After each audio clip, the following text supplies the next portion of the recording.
Hello. I hope you can hear me. Hello. I'm trying to make sure. Can y'all hear me? Hi, sheep. Let me make sure. Audio. Yay. Okay, it's working. Bet.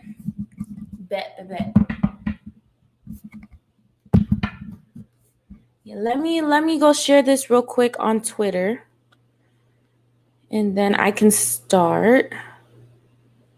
Because I'm leaving this up.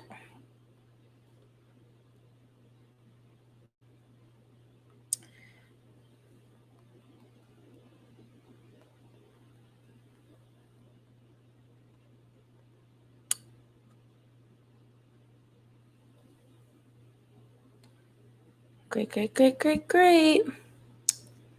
Okay, it is tweeted out.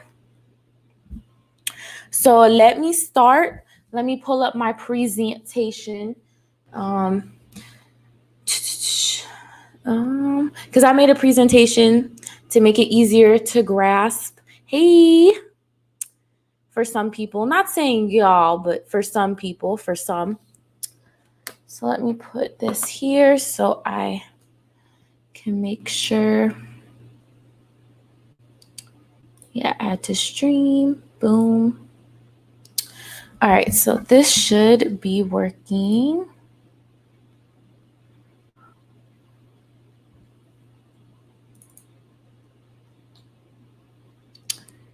Oh no, is it not gonna let me touch anything? That's ghetto. Hold up, why is it not letting me touch it?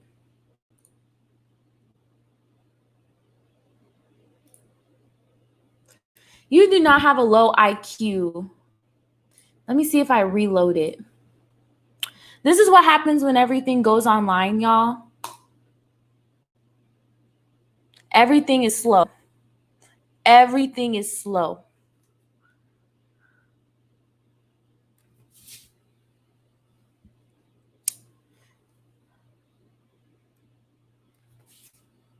Is it gonna let me,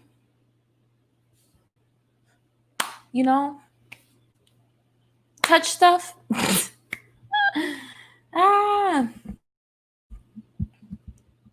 Low IQ gang. Yeah, you already know.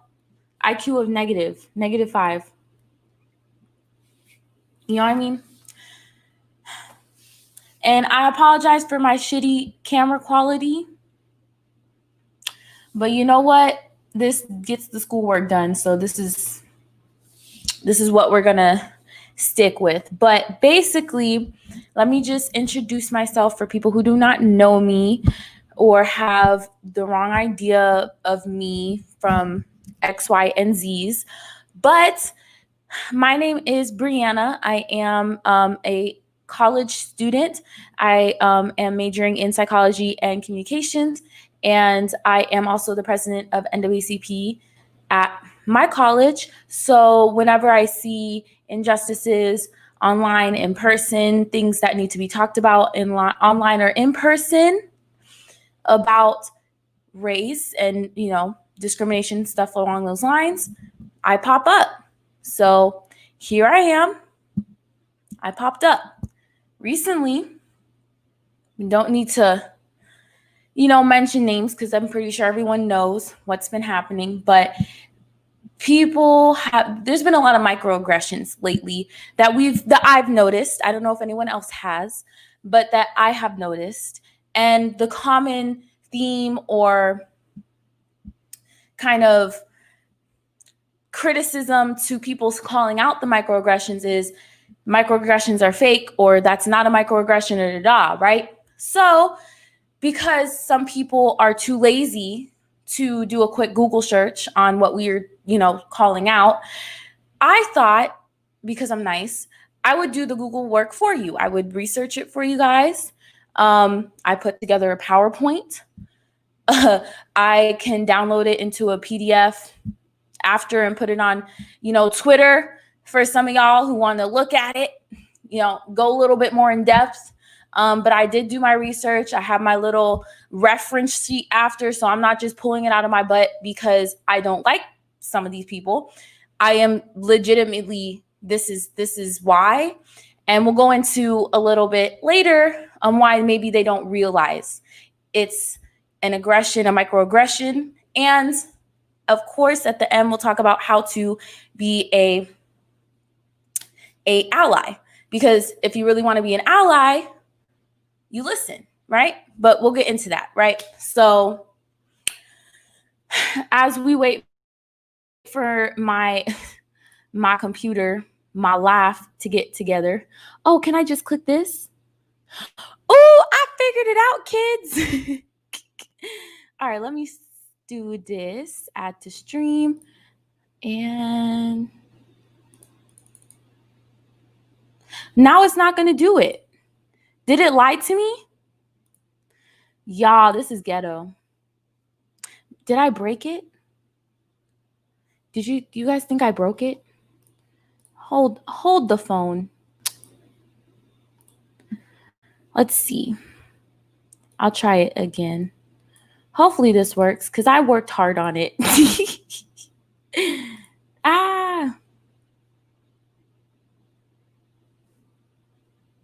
I'm telling you, this is what happens when everything's online. Just slows down.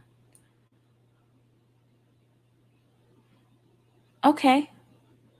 Once it pops up, I'm not touching it.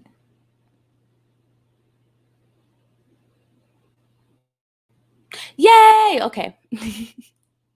Here we go.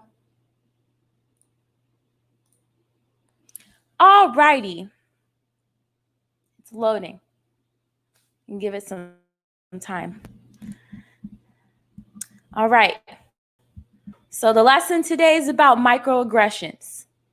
Okay? Ta-da. Microaggressions. Y'all got that? Because some people I've seen have been confused. Okay? So microaggressions. This is what we're learning today. So the outline for today, I just gathered some stuff. I don't know where I've seen it. I don't know where I've heard it. I don't know where these things just popped into my mind, but we're going to go over the microaggression term. Then we're going to talk about the black friend and the race card trope. We're going to talk about fried chicken and how that has been played into a stereotype. We're going to talk about wig comments and hair discrimination. Then we're going to go into the history of Africans being compared to primates, i.e. monkeys and or apes. Then we're going to talk a little bit about minstrel shows and the history on that. Then we're going to talk about the criminal look and racial profiling.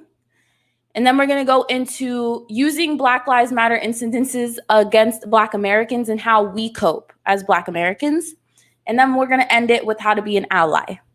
So I hope y'all are ready for today. It's a full plate, a full tea, but, people asked for it. So here it is. Okay. So the first thing is we're going to define microaggression. So it's a comment or action that is subtly and often, and look what I put in bold, unconsciously or unintentionally. So that means that if you are a person who is accused of doing a microaggression, you're not going to know. So the best thing to do in that situation is ask how that was microaggression so you don't do it again. Let me say that again. It is often unconsciously or unintentionally. So when this happens, if someone tells you that you're being microaggressive, don't say it's fake. It's not. You have been taught this. You have been taught this way of thinking since birth. And we'll get into that. But if someone of color is telling you that what you did was microaggressive, you're not going to know. The best thing you can do is listen and not do it again. Okay? And it usually expresses a prejudiced attitude toward a member of a marginalized group. Okay? So that's what a microaggression is. I just really wanted to make sure y'all know it's unconscious. It's your subconscious doing it. So again, you aren't going to know. So when someone calls you out, it's not because they're hating, they're trying to be disrespectful. They're letting you know. That's a person who cares, and they're letting you know. So there's that. Let me open this. So I got a little, I'm pretty sure this is, see what pulls up. So yes, this is a PDF. I told y'all I got receipts, and it's not the type of receipts y'all used to. But this is a PDF of racial microaggressions. I will put this on Twitter as well, because I think it's important. It's important to know these type of things, to draw conclusions. So I do want to pull down here. These are some of the most common ones I've heard. The color blindness statement. So the theme behind that is the statement indicates that a white person does not want to acknowledge race. So that's usually what happens when you try to talk about it, and they're like, well, I don't see color. You do, ma'am. You do. So, the common ones, when I look at you, I don't see color. America's a melting pot. There's only one race, and that's the human race. So basically what they're saying is they're denying a person's color of race, because once you do that, then you don't have to talk about the issues behind the race, right? So if there's no, if there's no, black and white, then why would there need to be Black Lives Matter? There's only one race. You guys aren't being oppressed. There's one race. You don't want to talk about it. So that's one of the things, that's a microaggression. I don't see race. Or, where is it? A denial of individual racism. A statement when a white person denies a statement made when a white person denies their racial biases. I'm not racist. I have several Black friends. We've heard that before many a times. What that means is I am immune to racism because I have friends of color. I can't be racist. I have friends of color.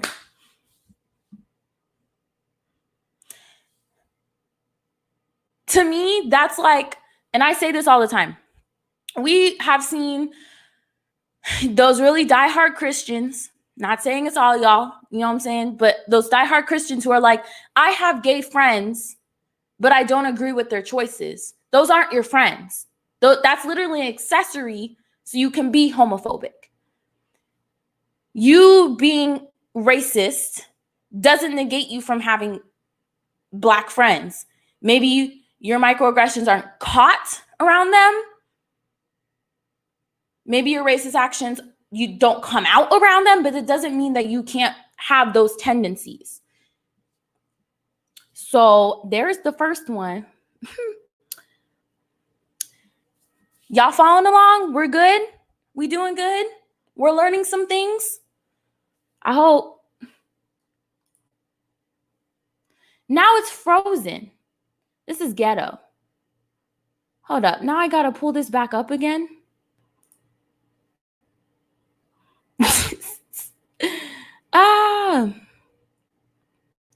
Actually, let me find, because there is a video that I want to watch. So let me pull it up for you guys. And I also do want to say, my full name has been out there because I'm NAACP. See, this is what happens when you don't sleep.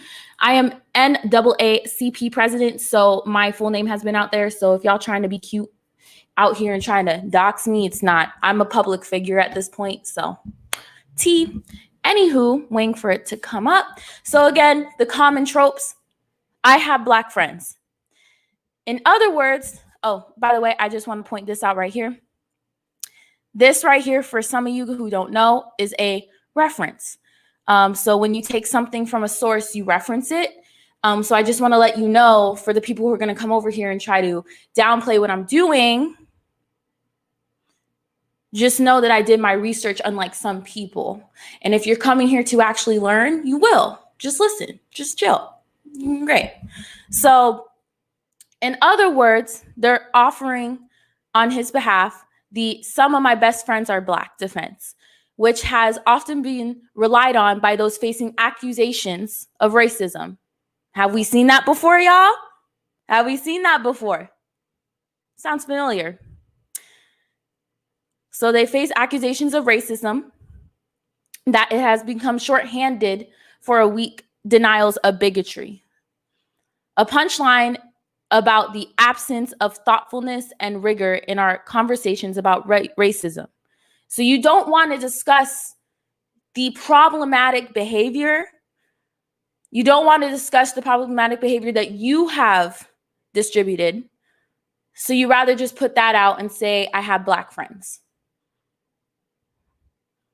instead of facing it head on and going, what did I do? How can I do better? So now we're going to talk about the race card. I have a video about what, when people say the race card, what it feels like, what it's, to people of color when you say that. So I have this video.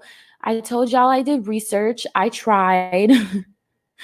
So let me pull this up really quick. Let me get my stuff together while it pulls up.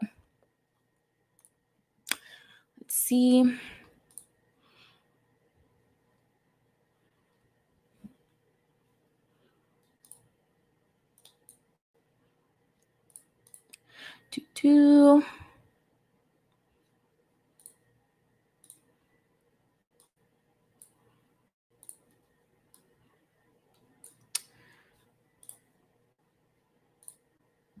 It's loading.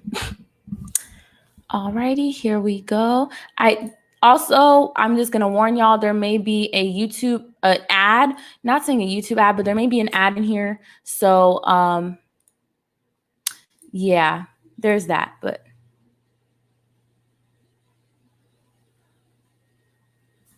whenever someone says, hey, don't play the race card, it's kind of like, excuse me? Like, what? But I would love a race card if it worked. So I can just pull out my race card and, it's this automatic privilege and advantage I have where people will magically listen to me and I will get what I want because it's this free little pass, the race card. For real? Like, do you know anybody who's giving out race cards? Because I could use one. Like, it would be helpful. Right? Okay, if y'all know anyone who's handing out race cards or anything of that sort, please let me know, because from the sounds of it, when people say the race card, it sounds like it's a great thing. Like I can just take it, pull out my race card, and then I get to skip lines. I get to, you know what I'm saying? So if anybody knows who's handing that out, let me know, because I haven't found it yet.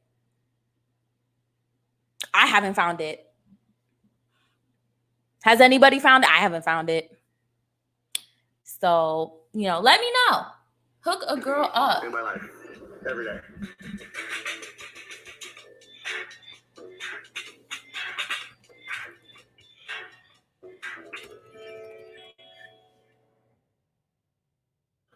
Unfortunately, for some people, they live a life where they don't have to think about racism. Maybe they were raised in a place where it was just one race of people. So the idea of police brutality or, there are bad police, it's crazy time because every experience they've had has been great. So anybody that has a problem with police obviously is a criminal.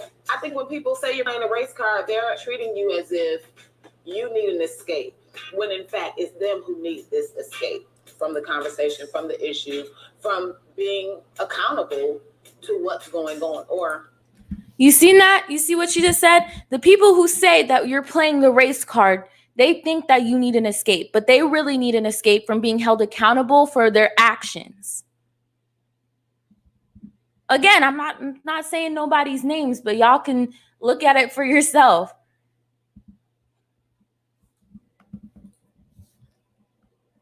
even sensitive to what's happening. So it's easy to say, oh, you're playing the race card and basically suck it up. It's not that bad. Get over it. What you're doing is missing a great opportunity, not only to have an honest exchange with someone else, but a chance to expand yourself as a person, to see someone else's perspective. And in doing that, you grow, right? Race card is just a microaggression. See that? Look. So, and by you saying that, so if you've ever said that, not naming names again, it's not what this is here for. You have ever said that in your life that someone is playing the race card, you have missed an opportunity to see and learn and listen to someone else's experience and grow as a person. No sweat off me. No sweat off them. But you have missed an opportunity. Just a thought. It's one of those little racist comments that really adds up over time. When I hear someone tell me that I'm playing the race card or don't play the race card, I hear an individual who is trying to mask or cover up their potential biased attitudes and beliefs.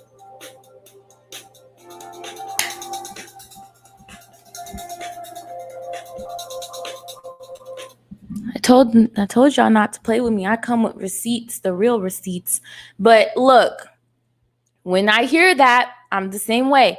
When I hear, oh, don't play the race card, or you're playing the race card, you're covering up for your actions. You don't want to own up to what you have done.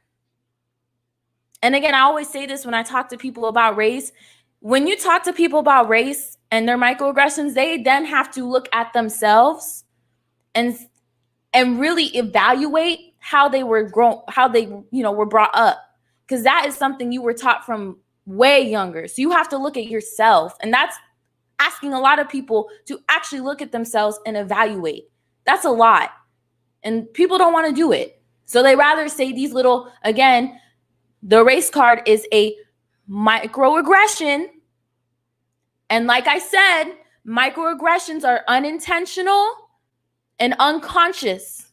Okay, so again, if you have ever been accused of a microaggression, it's not people playing the race card. It's not people making shit up. You probably have done it. Saying 99.9% probably have done it. You just won't know. It's unconscious, unintentional. So listen and learn. Okay?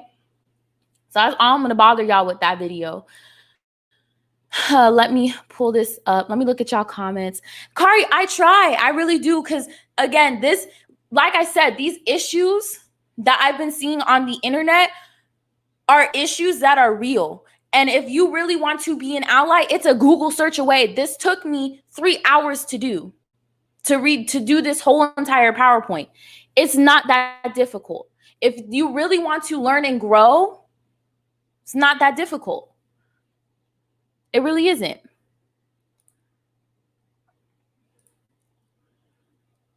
But I'll also in the what is it called? The description, I'll put all my sources in the description too. So y'all can toggle through those things and, learn yourself if you think I'm lying. Anywho, so those are some of the common tropes. And those are microaggressions. So if you ever said the race card or whatever, that's a microaggression. And saying you have Black friends is a way to avoid a conversation. So that was part 1. The next one, fried chicken comments. Ooh. So. Oh, hi. So, these comments, I don't know if you guys heard of The Birth of a Nation. Okay, it was a silent film made in 1925. As you can see, it's pretty much, we're just going to say the KKK film of the year, of the decade, of the century. And the fried chicken trope came about because there was a scene where there was a group of Black elected officials acting rowdy. There goes the Black people are loud, the Black people are animated. They were acting rowdy. One of them was drinking. One of them had their legs kicked up, as you can see here. And one of them had or was eating fried chicken.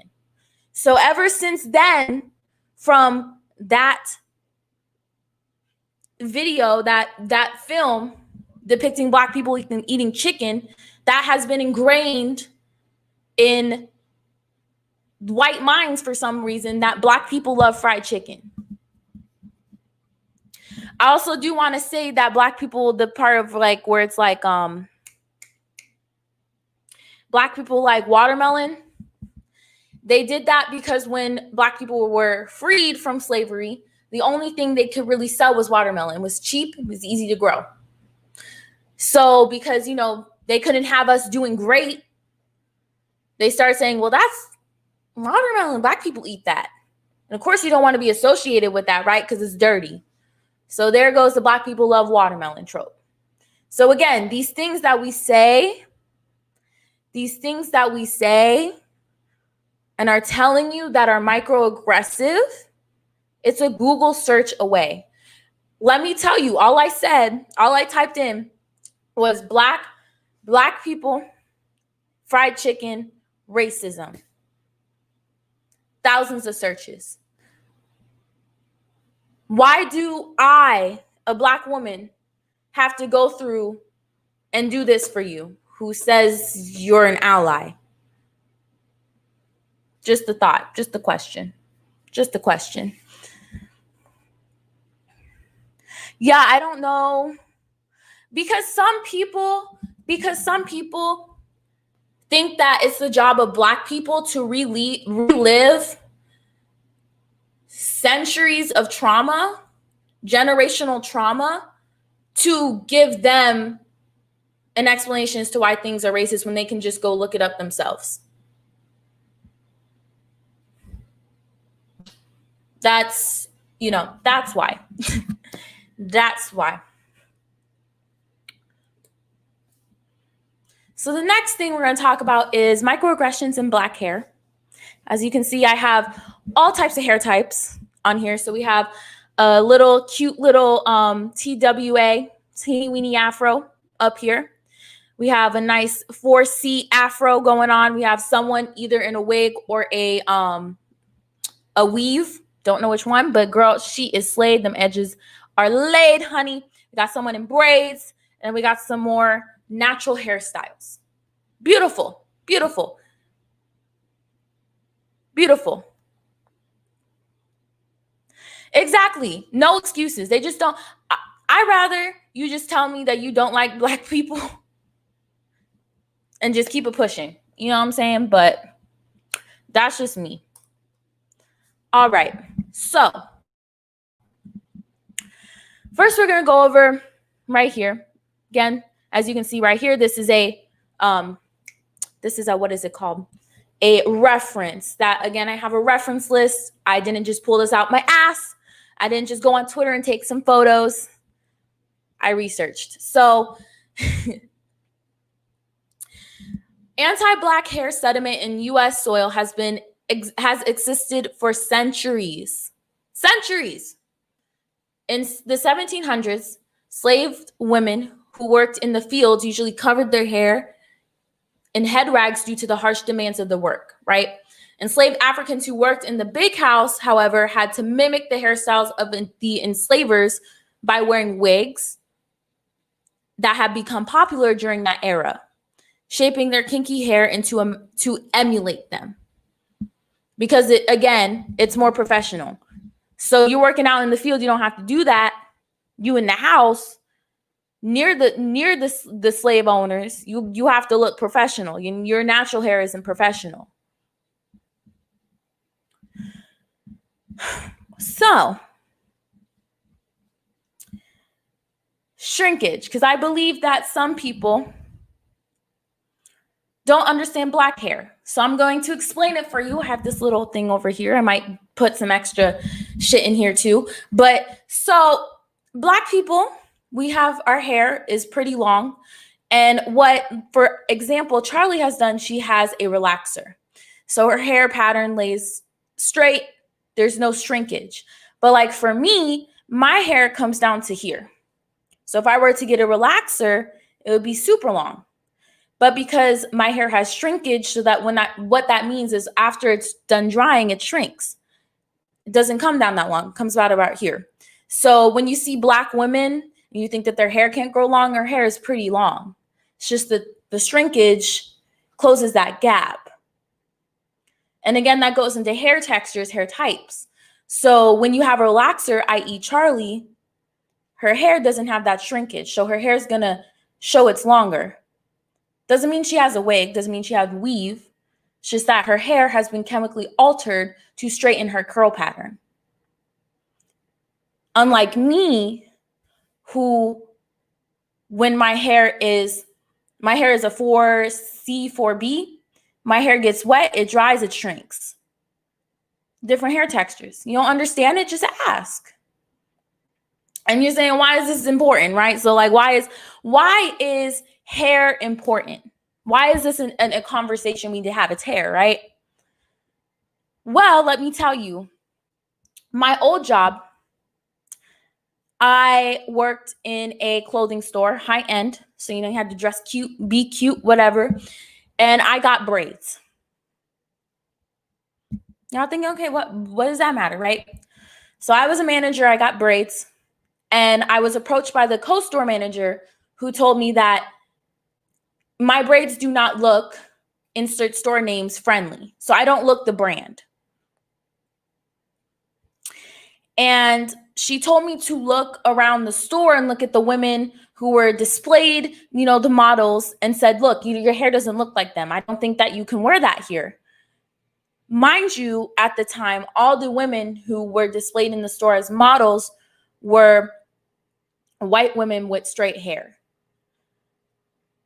So not only did my hair not fit the look, I myself did not fit the look. And for some of you who say microaggressions aren't real, that's a microaggression at work. So what do? Lucky, of course, I was in the NAACP, so I threatened to tell my adult branch about it. And it was quickly done with. But they were telling me that I needed to take it out, that I couldn't have it. Never had that happen to me.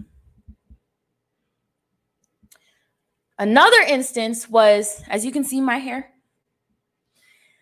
I had weave. I don't know if you guys remember. I think that was like one of the first times people really introduced to me. I was on Charlie's channel. I had my long weave. Girl, I was rocking it bit frontal. Hey, Manal. Have my frontal on, right? Looking cute. A customer who is a regular, she came up to me and said, oh, you did your hair. I was like, yeah, explaining it to her, got my hair done. It's a weave, da-da-da. And she said, well, I like this better on you. Looks more professional. I said, then what? I'm thinking, okay, she's going to say it looks more professional than your braids. What? No, it looks more professional than your hair, than my afro.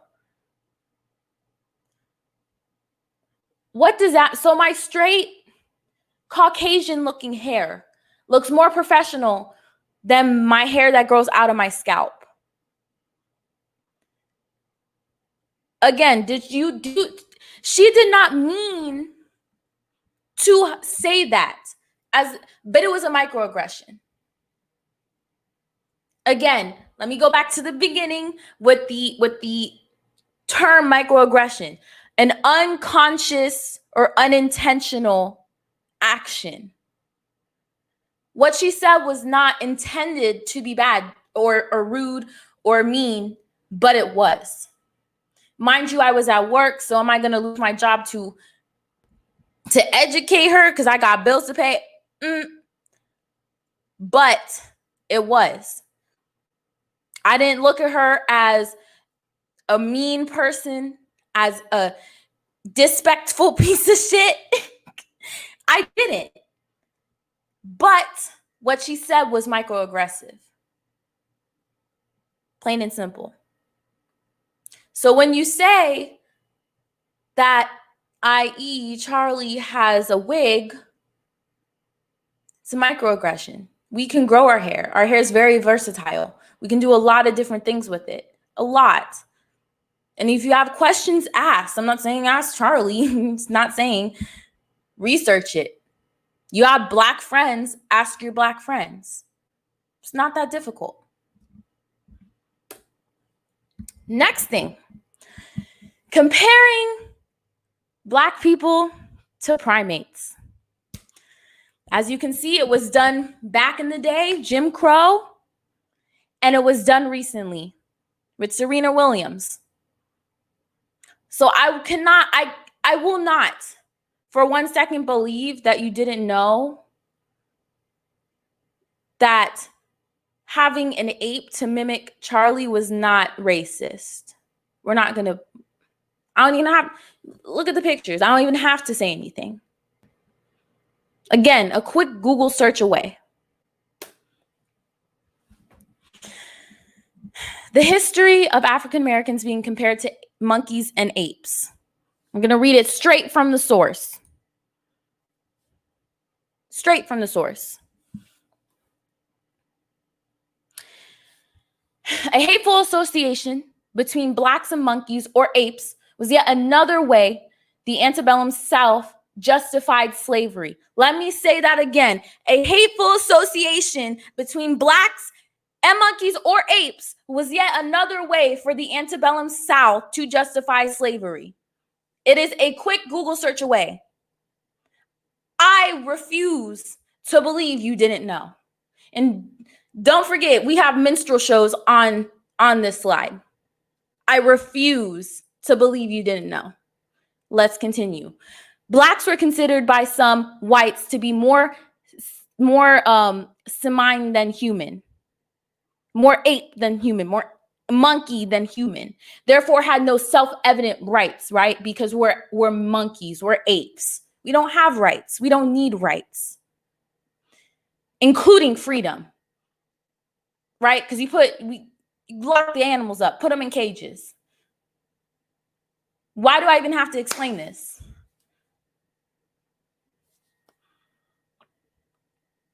After the Civil War, the emancipation of slaves and passages of the 13th, 14th, and 15th Amendments to the Constitution, white bigots used the association to justify Jim Crow laws. Why do I even have to explain this? It is a quick Google search away.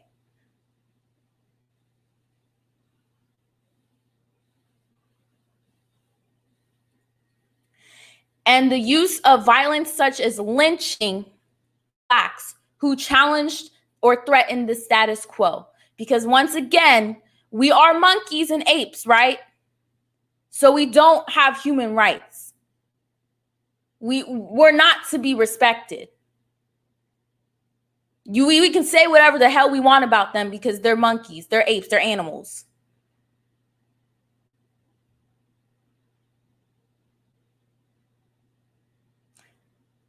Why,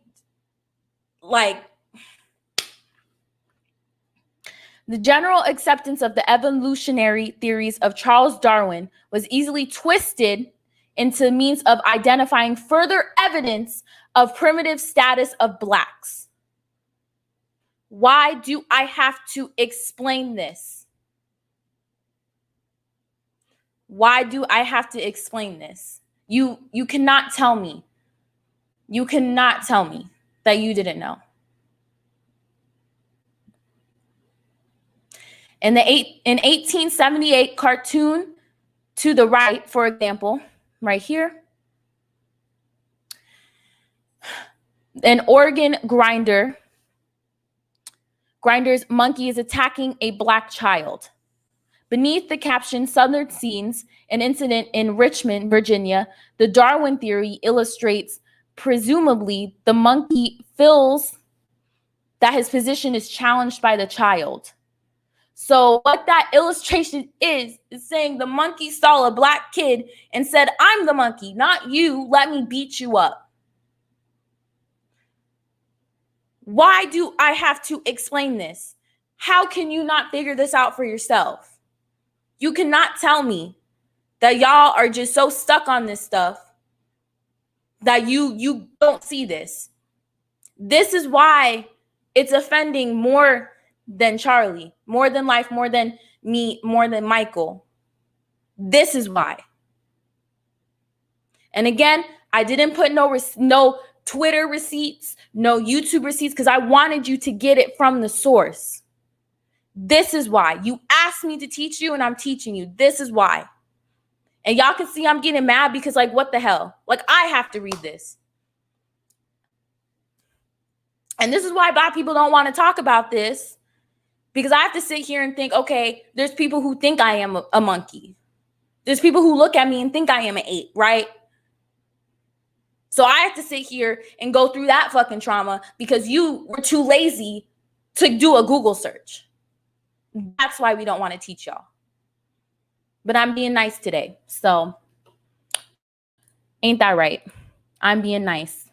Let me go back to my PowerPoint.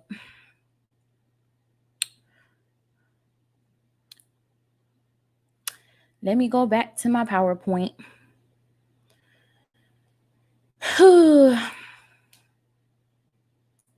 Y'all pray for me. This shit just eats my soul. Okay. View.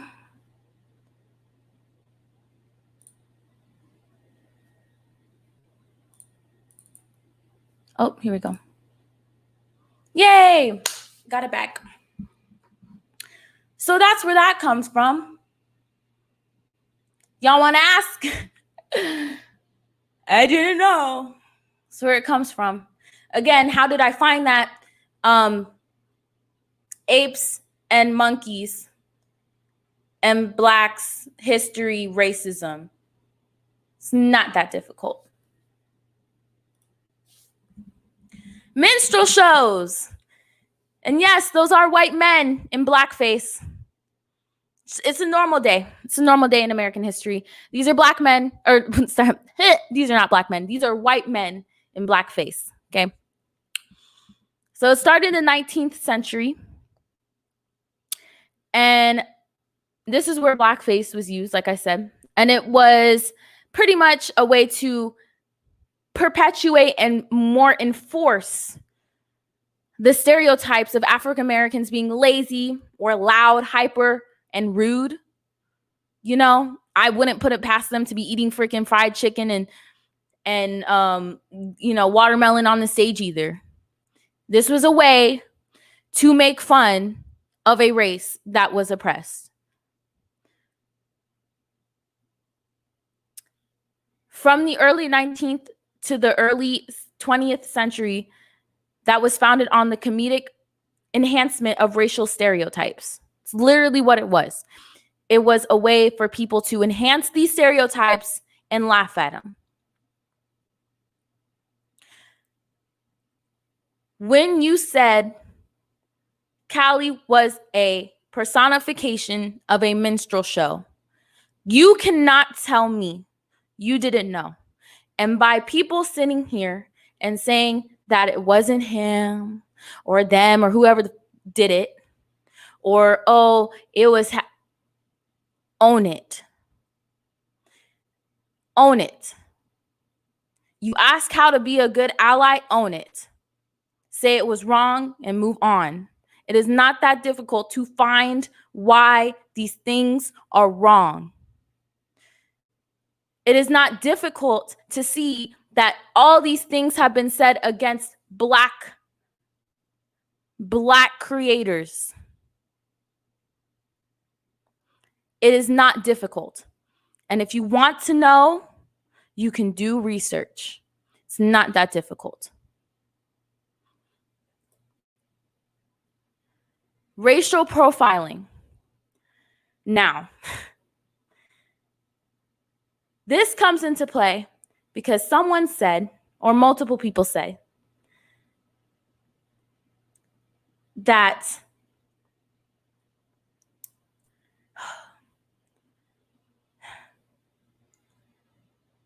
Charlie looks like a criminal, Whatever the fuck that means.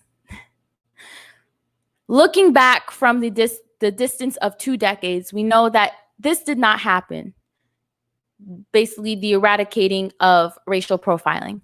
Racial profiling did not end with the Bush administration. In fact, it intensified. Even while it changed shape and took on new targets, y'all evolved with it, right? Microaggressions, following, Black people around the store to make sure you're not stealing nothing, right? But the tactic remained the same, using racial or ethnic appearances as an indicator of suspicion. We know what you meant by you always knew she looked like a criminal. Microaggression, own it. Followed by law enforcement engagement. This has been embedded in us since we were children. Okay, and I'm going to show y'all a video that literally broke my goddamn heart.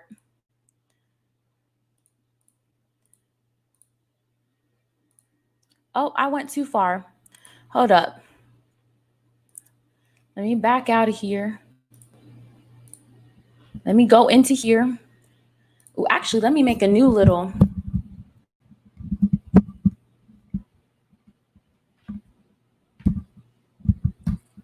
Girl, it's been for a long time, but they use blackface in minstrel shows. Where is, whatchamacallit, YouTube?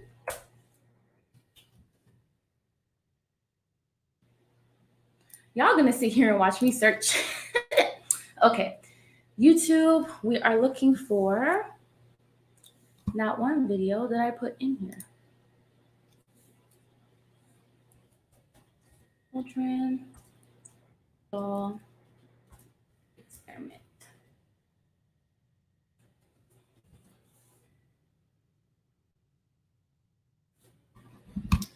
Found it.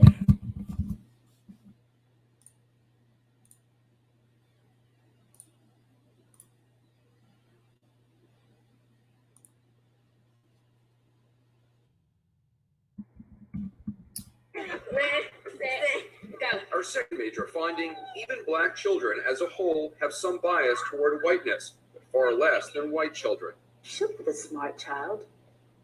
And why is she the smart child? Because she is white. Okay. Show me the dumb child.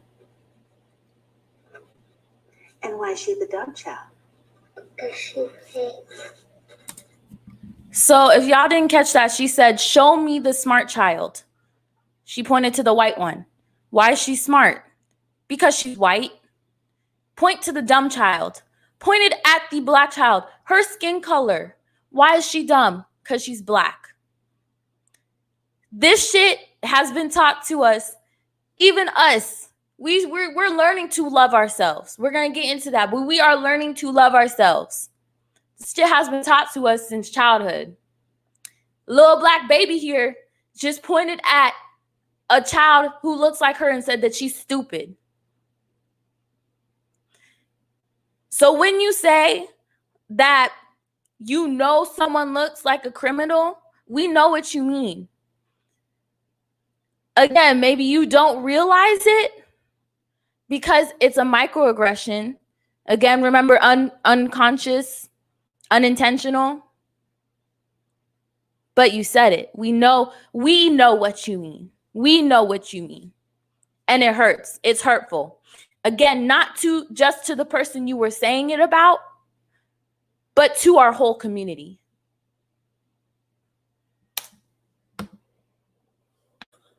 Well, show me the ugly child. And why is she the ugly child? Because she black. Show me the good-looking child. And why is she the good-looking child? Because she light skinned. See that look? Show me the ugly child. Why is she ugly? Because she is Black. Who is the good-looking child? Why is she the good-looking child? Because she's light-skinned. This shit runs deeper than y'all will ever know. Again, it has been taught to us, both races has been taught to us in different ways. Again, we're still learning to love ourselves and accept ourselves. And y'all ain't helping, obviously.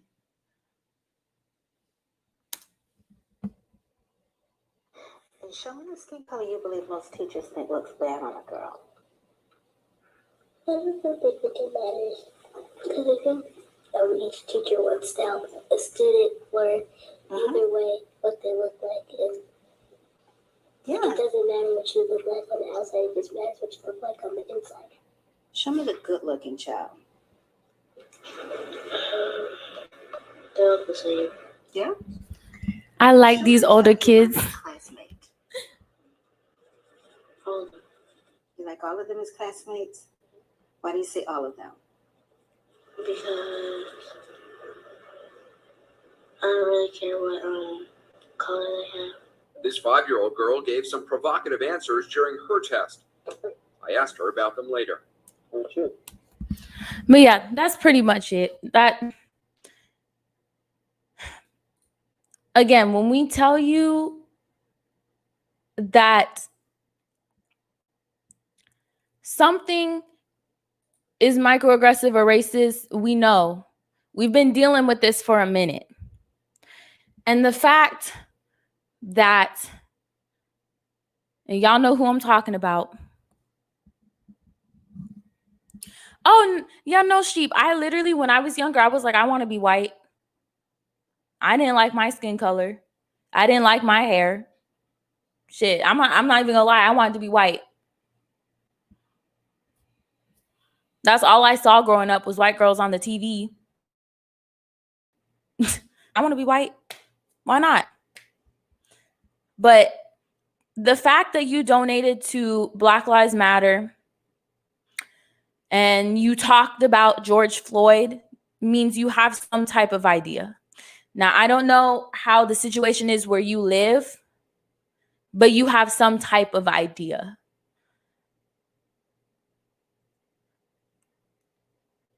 My mom is white and my dad is Black. I'm adopted. And I remember she sat me down and she said, I've been reading up on this and I wish I would have knew, because I wish I would have been able to stand up for your dad more, because I didn't know. So when you tell me that you've dated a Black guy, when you start researching, are you going to wish that you would have stood up for him more? Are you going to wish that you would have said something at some time to defend him more? You never want to look back and think that because it's heartbreaking. But are you going to think that if you start doing research? Is that why you're scared? Because you should have said something when you didn't? Because you said something that you shouldn't have?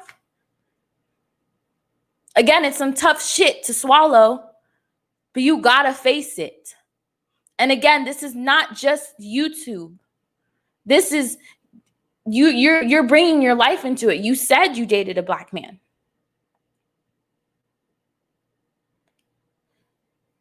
So why not do the research if you love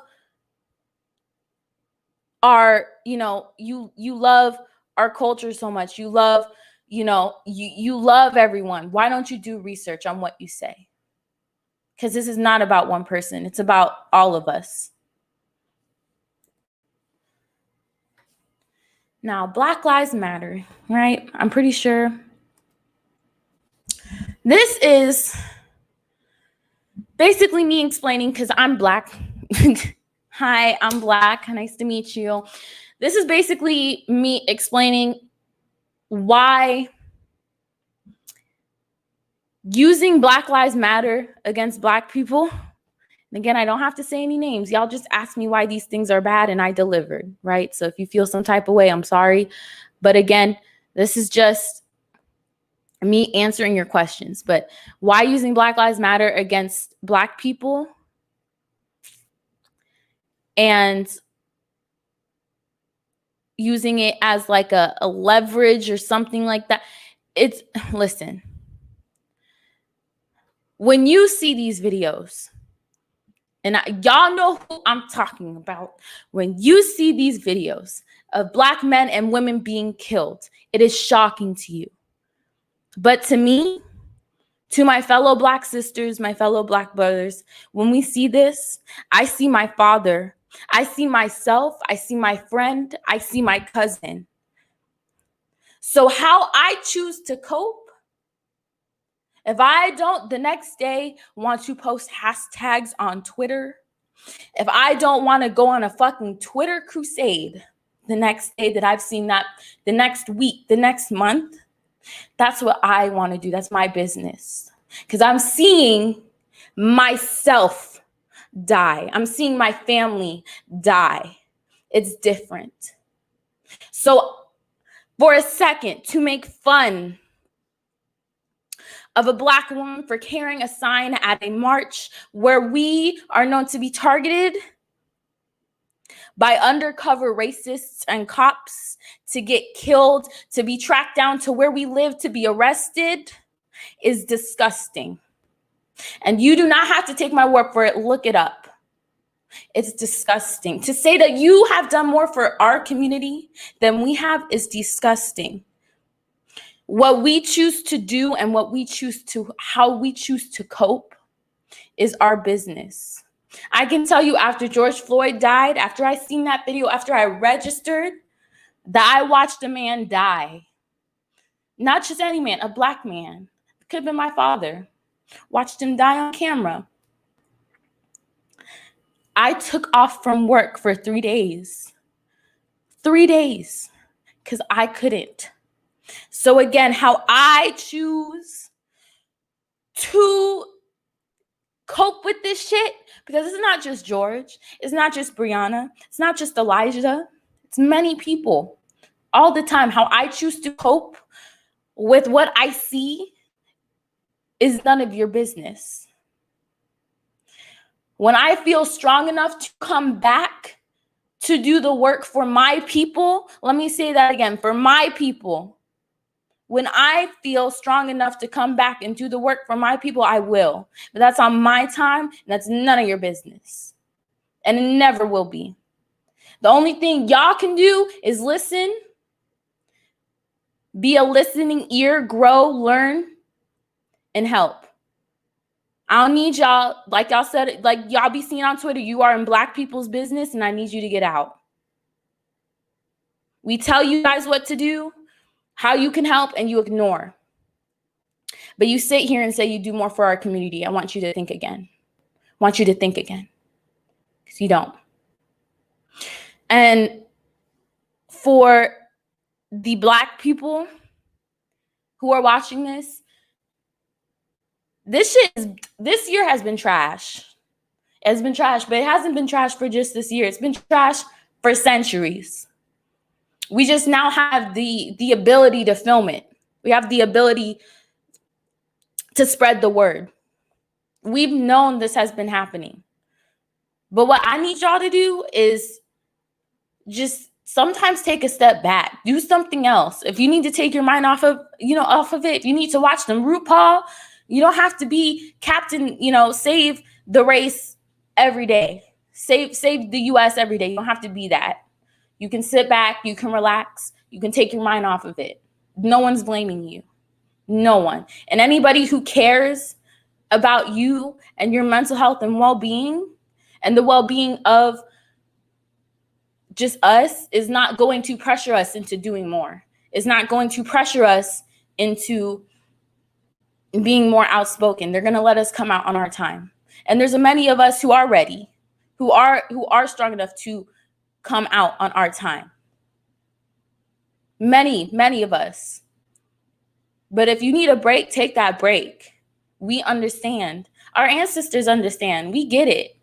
That generational trauma, we get it. So if you need a break, take a break. Because this shit runs deep. And having to sit here and explain it to people all the time and explain why, what happened to you is microaggressive or what happened to you is traumatizing, it's tiring. You can take a break. It's okay. It's okay.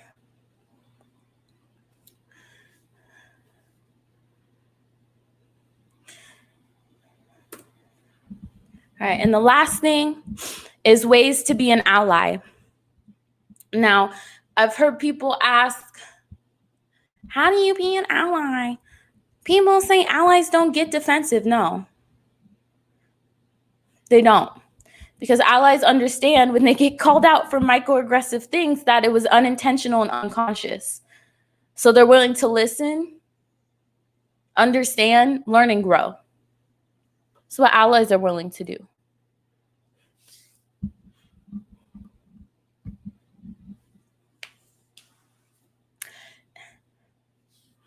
So these are the big points right here.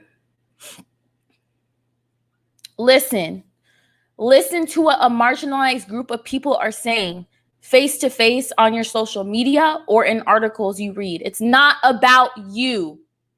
Let me say it again. It's not about you, your feelings, or your opinions. It's not. It's about hearing ours, hearing theirs. It's not about you. So, like I said on Twitter, that was LOL laughed at, allies do not get offended. They do not get defensive. They listen because they realize it is not about them or their feelings or opinions. It's about who they are an ally to and their opinions, their feelings. How did I offend them? How can I do better?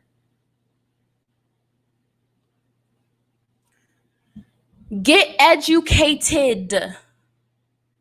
The shit I did today took me 3 hours. Quick. You literally, how is fried chicken that? I thought it was about Asians. Okay, great. You know how it's about Black people? Look, go to Google. Black people fried chicken stereotype history. You're welcome. It's not that difficult. Educate yourself. Seek out books, articles, films about history and current issues facing marginalized communities. Not about yours. Again, number one, it's not about you or your feelings or your opinions. It's about the marginalized group. If you're going to be an ally. Attend formal and anti-oppression trainings. Do the legwork. Because this shit is tiring. This shit is tiring. Having to do this day in, day out to people who don't care, it's tiring. Get involved. Join local groups. I promise you there's probably an NAACP group in the NAACP group near you. There is probably a Black Lives Matter group near you. Don't just donate money. We love your money. Thank you. Capitalism, love it. But do some legwork. Don't talk about it, be about it. Join local groups working for social injustices. Subscribe to their emails. They send out great freaking articles, just stuff. Sign up to their emails. Do something. Follow them on social media. Show up and support the work. Show up and support. Don't just talk about it, be about it. Thank you so much for donating. That's fantastic. But do the legwork in your area for marginalized groups near you that are in your area.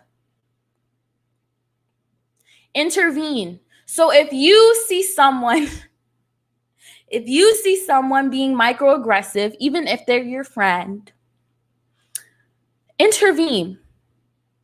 When someone is being targeted physically or verbally, usually verbally, okay, intervene, okay?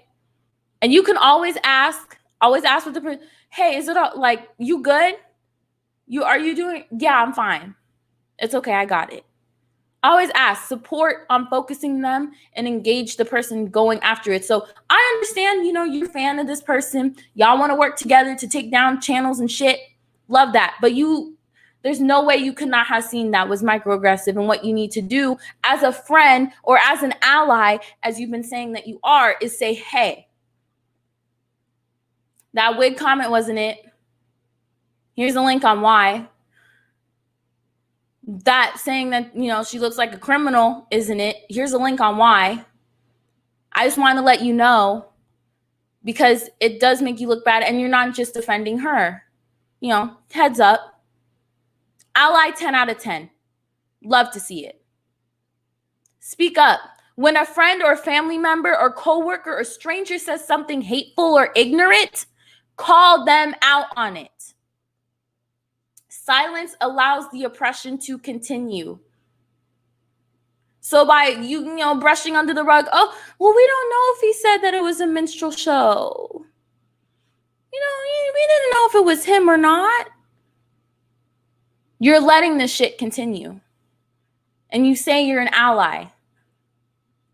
Please be an ally for the cause and not just to be it. Please. Please. And again, once you get involved, show up to their events. Help them out. March with them. Go to the meetings with them. Show up. Don't just talk about it, be about it. Showing up to events just shows that you think that changing how people view and think about a minority is worth your time. That's being a good ally.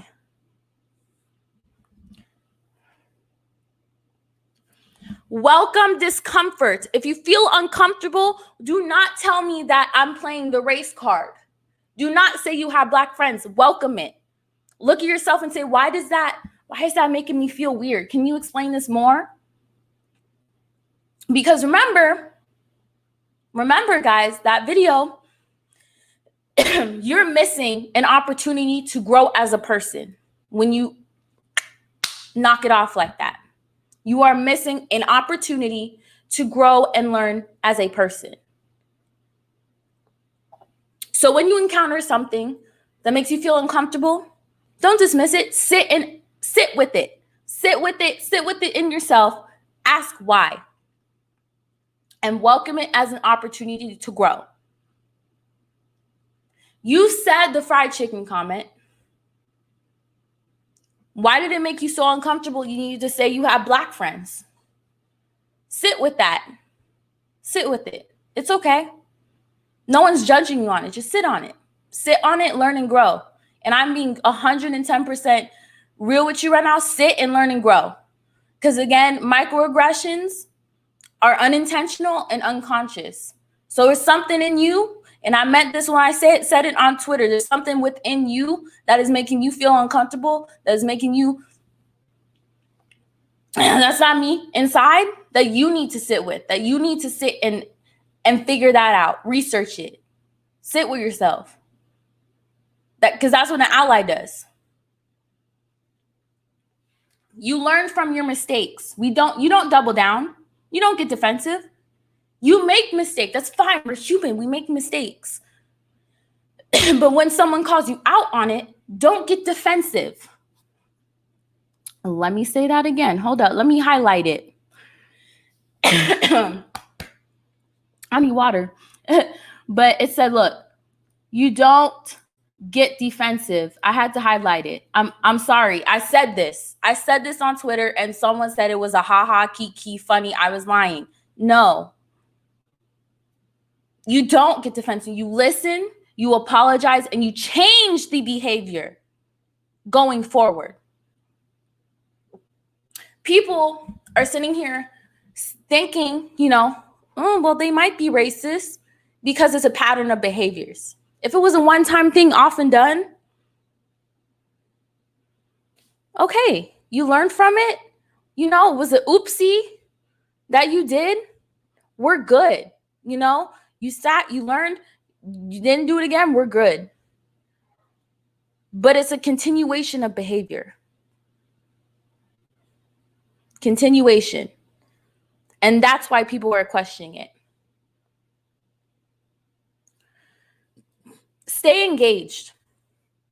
Again, I feel like this goes with the show up, with the get involved. You stay engaged, okay? Because oppression, like they said, is constant. And marginalized people do not have the privilege to turn it off. We do not have the privilege to, like you said, pull out the race card. This is the race card. We have to deal with this every day. So stay engaged Again, if someone is telling you that, you know, what you said was not it, it was a little microaggressive, listen, learn, grow, move on. Because this shit happens to us every day, constantly. We don't have the ability to go, oh, well, I don't want to think about it anymore. That was cute. Next. We don't have the ability to do that. So again, donating is cute. This right here, this is cute. But to me, as a Black woman, 1 through 9 is way more important. I'm way more important. So it's, again, thank you so much. Thank you so much for donating. Sincerely, thank you. But just because you did 1/10 of what you're supposed to do does not make you an ally. This shit is not going to change through money. We need you to do the legwork. And by me and we, I don't just mean the people on YouTube. I mean, as my Black African American community, we need you to do the legwork. We need you to. So before I go, let me show you this. Just so you know, I did my references. I will post this on my what is it called? Keep forgetting, description box. Because again, y'all asked me to do this. You said, why don't you teach us? I didn't want to put no type of receipts from Twitter, receipts from YouTube. I didn't need to do that. I just researched. You asked me to. I did. You want to learn some things? Learn some things. Learn how you can grow. You have Black friends, right? Do this for them. Fuck me. Forget Charlie. Do this for them. You know, like, do it for them. Because at the end of the day, this is carrying off of YouTube. And it's just, come on. Actually, let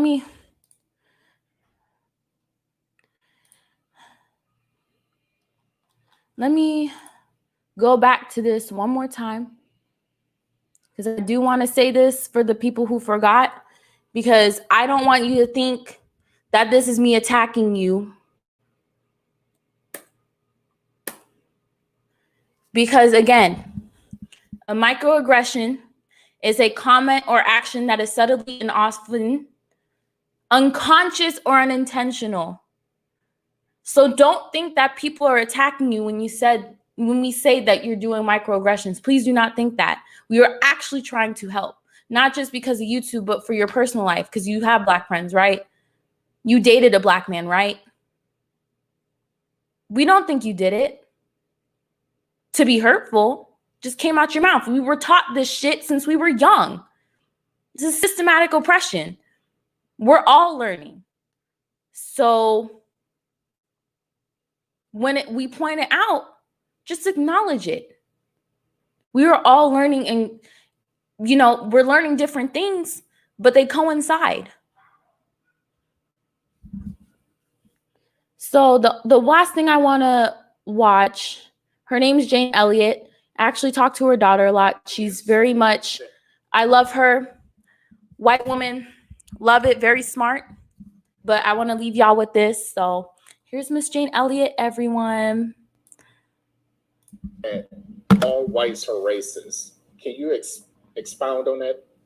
Any white person who was born, raised, and schooled in the United States of America, if you aren't a racist, you're a miracle.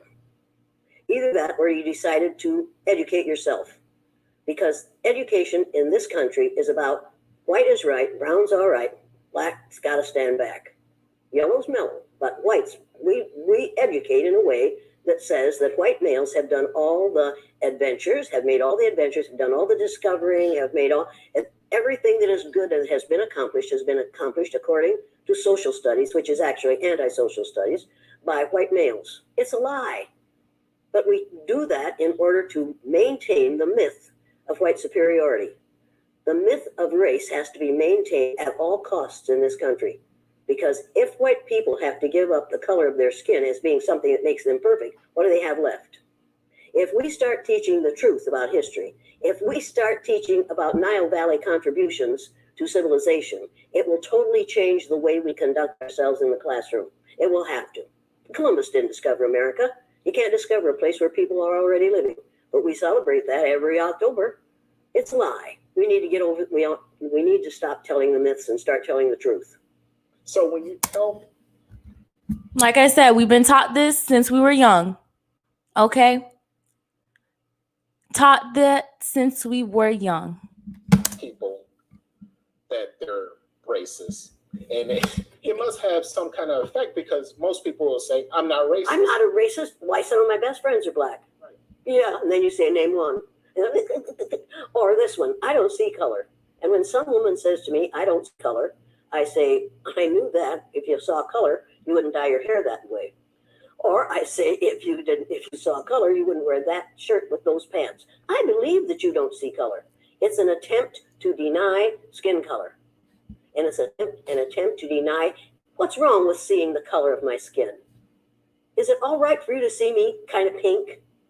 That's okay for me. I don't mind. And I suspect that you don't mind being seen the color you are. You have a right to be what you are.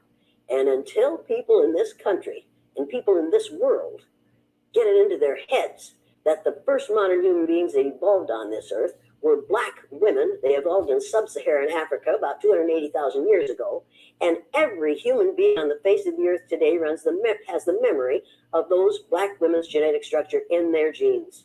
Now, we don't want to admit that, but that's the way it is. And as people moved farther and farther from the equator, their bodies produced less and less melanin, so their hair, their skin, and their eyes got lighter. As they moved into the east, they ate a lot of fish and a lot of vegetables, so their skin took on a different tone. I found that out when I was raising little kids. My husband worked in a supermarket. He was the head of the produce department, and they had lots of orange. She's like my grandma. I love her. Bring them home, and I was feeding my kids orange juice like you never saw in your life. They began to have an orange cast to their skin. I thought they had a liver problem. So I took them to the doctor, and she said, what are you feeding these kids? I said, well, lots of orange juice. She said, stop it if you want them to stop being orange. Now, if you think that skin color isn't anything other than the body's natural reaction to the natural environment, get over it. So if all white people are racist, according to you, can they be reprogrammed? Of course they can. Of course they can. Of course they can be. It's called education. It's called educate yourselves. Okay. I'm an educator. The word educator comes from the root dus, which means lead, the prefix e, which means out, the suffix at, which means the act of, and the suffix or, which means one who does. An educator is one who is engaged in the act of leading people out of ignorance. Now, I know you can change them. All right. Well, that was my stream. I just wanted to address those things since some people thought that it was my job to do the research. Now, of course, I'm going to leave the links and everything in the description box below. But it's literally not that difficult. I understand we have, tizzies and beeps and you know what I'm saying, on YouTube. But again, like I said, I'm an NAACP president, and when I see some things that are not right, I'm going to comment on them. So thank you guys for coming. Thank you guys for watching. Thank you guys for learning. And if you're going to be an ally, be one. Be one. Have a good day, guys. Bye.